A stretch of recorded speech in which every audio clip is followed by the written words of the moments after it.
saja deh. Sekarang umum. Saya bingung tuh. Cepat lagi protes lagi ke Gatsub ya. Dan Gatsubnya juga masih belum, karena saya tugas di beberapa daerah itu. Perkuliahan PKM ini suatu tugas dari mata kuliah saya, bagian Tridharma. Tridharma terdiri dari 3, yaitu pengajaran, penelitian, dan terakhir pengabdian pada masyarakat. Selanjutnya sampailah ke acara pokok, yakni penyampaian materi 1 oleh Bapak Dr. Ahmad Kosasi MM. Kepada Bapak Dr. Ahmad Kosasi MM dipersilakan. Assalamualaikum warahmatullahi wabarakatuh. Waalaikumsalam warahmatullahi wabarakatuh. Apa kabar Bapak Ibu? Alhamdulillah luar biasa. Yes. Baik, saya memperkenalkan diri saya walaupun Bapak Ibu sudah kenal ya.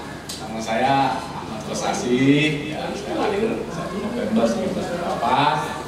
Pendidikan terakhir saya S3 di UNJ.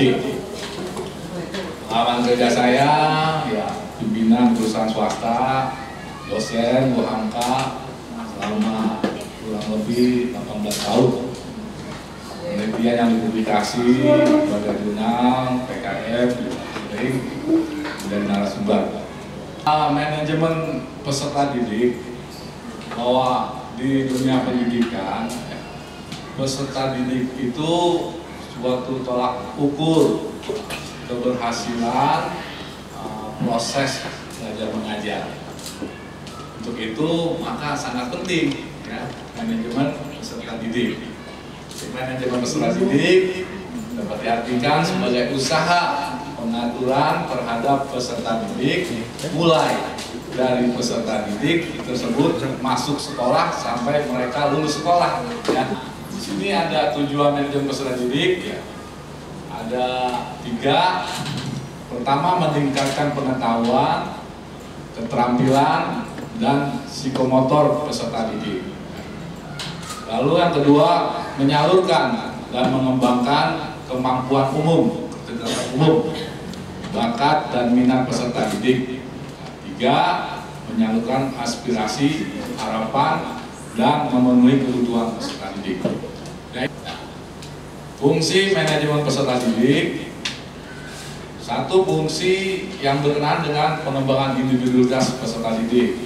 Jadi ada fungsinya itu ya, pengembangan individualitas. Lalu kedua, berkenaan dengan pengembangan fungsi sosial peserta didik.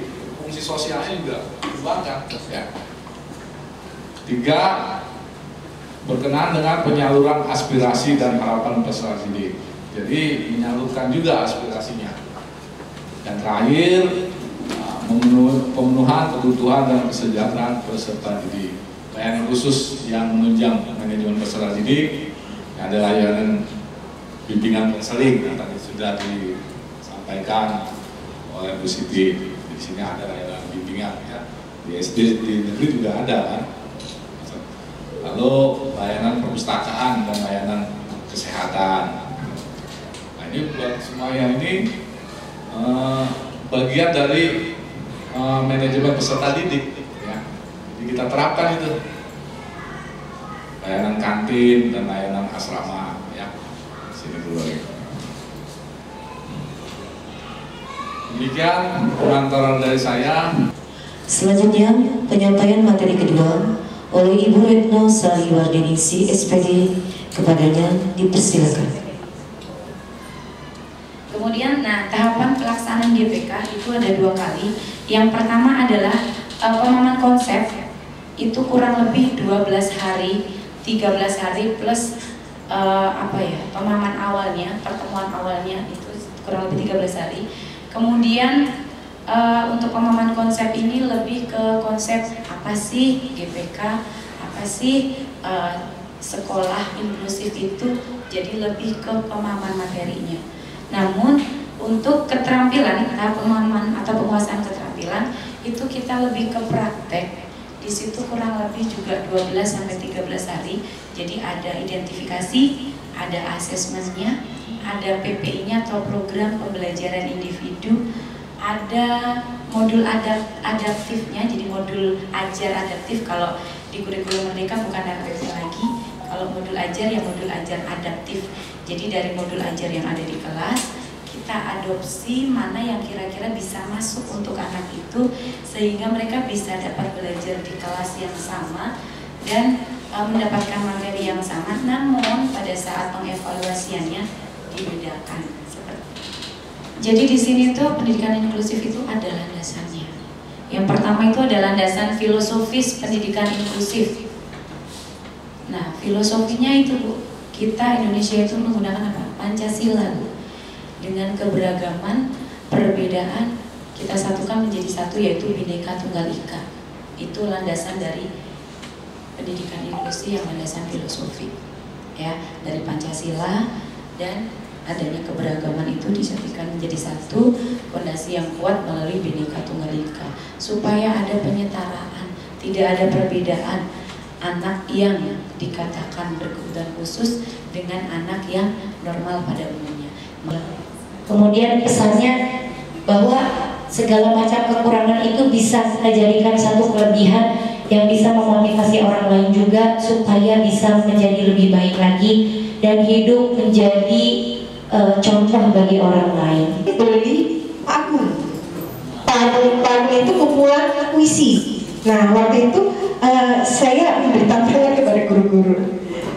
Literasi paling tidak, maksudnya literasi paling tidak kumpulan puisi gak apa-apa deh, kumpulan pantun juga gak apa-apa deh.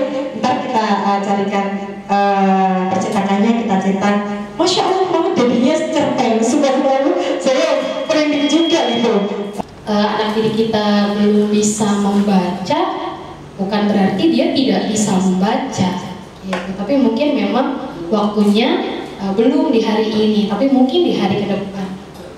Kalau di situ, kalau kita berhenti di situ, ya dia akan selalu tercap sebagai anak yang tidak bisa membaca, gitu. Tapi kalau misalnya kita cari lagi hal yang menarik, hal yang baik dari Ananda, maka label anak yang tidak bisa membaca ini akan hilang, akan kita ganti dengan label yang lebih baik. Misal, oh ternyata Ananda adalah anak yang mudah tersenyum, atau misalnya Ananda yang mudah sekali membantu temannya. Orang yang pertama merespon atau memberikan tanggapan berdasarkan permasalahan dari video saya siapa? Yaitu adalah anak saya yang berkebutuhan khusus. Masya Allah, itu menjadi satu kebanggaan untuk saya sendiri sebagai seorang guru, dengan melaporkan kepada dosen saya bahwa senang sekali yang meresponsif anak saya itu adalah orang yang berkebutuhan khusus, anak berkebutuhan khusus. Itu adalah salah satu saya harus memberikan strategi pembelajaran yang baik yang bisa memantik peserta didik saya supaya terarah, gitu ya. Hari ini hari luar biasa bagi saya. Saya hari itu mendapatkan banyak ilmu, ya, dan tambah teman yang di belakang, dan kebetulan materinya itu saya sangat senang berdoa. Akhirnya sampailah kita di penghujung acara, yakni penutup dan doa yang akan disampaikan oleh Bu Nurma. Baiklah Bapak Ibu semua, mengawali doa ini mari kita sama-sama membacakan surat Al-Fatihah. Al-Fatihah. Ya Allah, ya Tuhan kami, jadikanlah acara pengabdian kepada masyarakat ini Engkau berkahi dengan keridhaan-Mu. Ampunkanlah segala dosa-dosa kami, dosa kedua orang tua kami, dosa pemimpin kami, dosa para guru kami, dan luaskanlah alam barzahnya bagi mereka yang telah mendahului kami.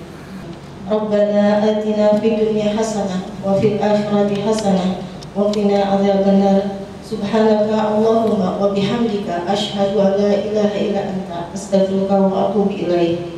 Da'wahum fiha subhanakallahumma tahiyyatun fiha salam walhamdulillahi rabbil alamin.